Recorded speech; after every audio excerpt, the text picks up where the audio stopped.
dedico porque te admiro. Es para ti Arroyos y Esteros, mi gran ciudad.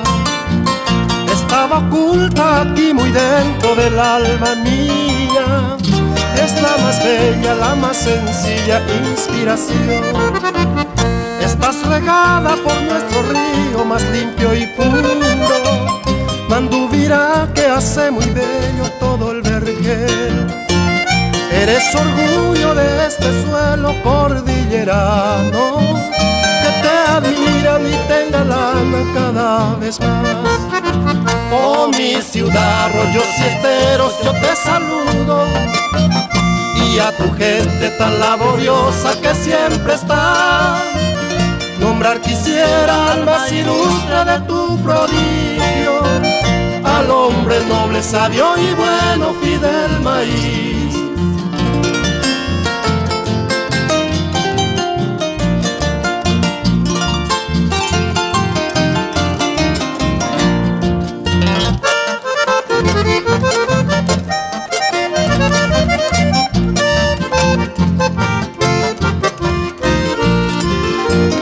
Tanta belleza, tanta fragancia en ti se encuentra, con las mujeres cautivadoras Naillo Yajay.